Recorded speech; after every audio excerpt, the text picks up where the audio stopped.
with. I've done clinics where I play alternate versions of songs that I've released, and I'll play like 5 different versions, 5 different drummers, and then ask the audience, you know, well, which one do you think fits the tune better? And they always pick the one that I played drums on. And I'm not really even a decent drummer, but because you've written the song, that's another trust thing. Don't give up and think that because you don't play that instrument well, they must know better what's right for your song. You still have to have the final say of what's right for your song. Because sometimes, you know, like I had a tune that was...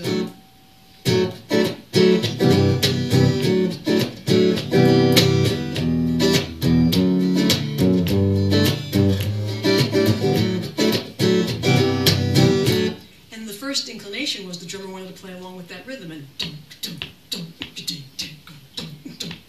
but it always felt like it never went anywhere. It always just stopped, got stuck, and got, you know, it was like stuck in the mud all the time. Sometimes it's better to have something that plays and keeps going while you're emphasizing those different accents, you know? So there's lots of stuff to play with. Has anything we've talked about or I've spoken about yet triggered a question or anything that you feel stuck on that you're working on right now that you want to talk about? I wonder maybe if you could talk about melody a little bit, and whether you start with a melody or whether you get it from playing chords, and how you go about getting your melodies. Cool. He wants to know how I get my melodies, and if we could talk about melody a bit. They come all different ways. I mean, one time I was walking through a field and it was raining, so I was holding an umbrella, and I was humming something, and I realized I was walking in 3/4, and I was singing something I didn't know. What song is this? What song is this? I must be writing it. Oh, cool. So when I got home, I just notated the melody, you know? And then I found chords for it. A lot of times melodies will just come into my head and I'll find chords around it. But more often than not, I happen to be playing my guitar and I'll come up with something that I actually like and then try to find the melody over it as I'm writing the lyrics. Like I wanted to write a tune like Blackbird, like the Beatles tune Blackbird. And everybody knows that one. It's just got such interesting spread voicings, these voicings and tenths, which are so sweet. And then it was actually Paul's idea. He wanted to write a song like Blackbird. He hadn't done that kind of accompaniment for himself since 1968 when he wrote that song. So he wrote Jenny Wren on his Chaos and Creation in the Backyard album, and that's sort of like a... Do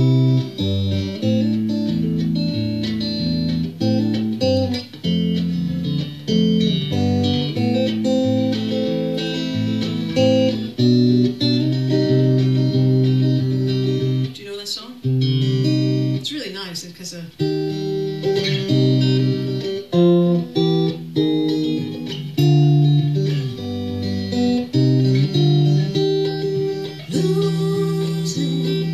sight of life day by day. And he does that down a whole step. I'm really up a whole step now. But he has written Yesterday down in key of F. So he, he tunes it down so that it sounds like he's in the key of F. And he wrote Jenny Wren in that same down a whole step tuning in a way, even though it's still standard tuning down a whole step. So I thought that would be so cool. I want to write like a Jenny Wren Blackbird tune. And it was late at night and I was just fooling around with all these shapes that are in both those songs. And I let my mini disc roll and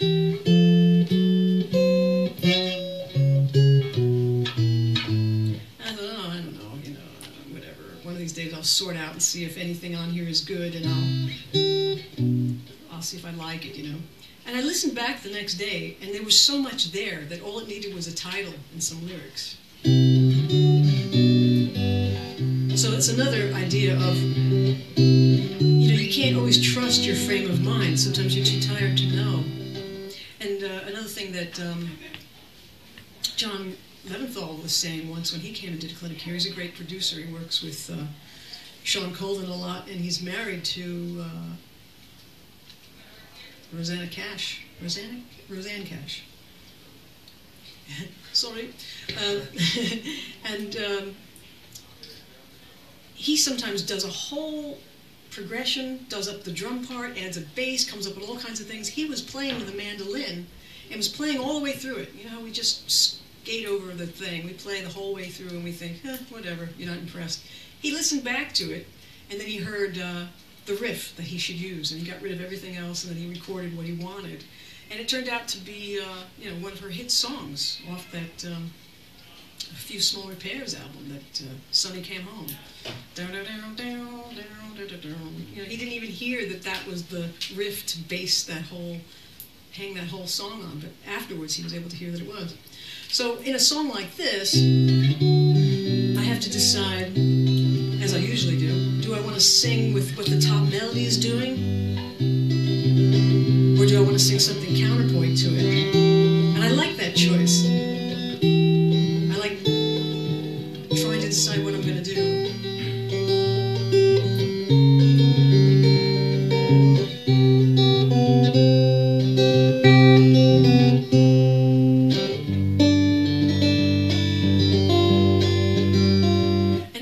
So impressed that you can start off with a blank piece of paper and nothing on the recording yet, and that within an hour or two, something happens, something emerges. It's just so much fun.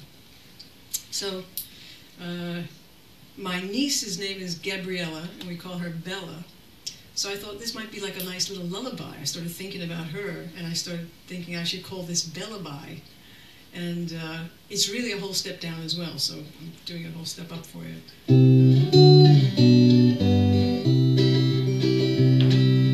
When you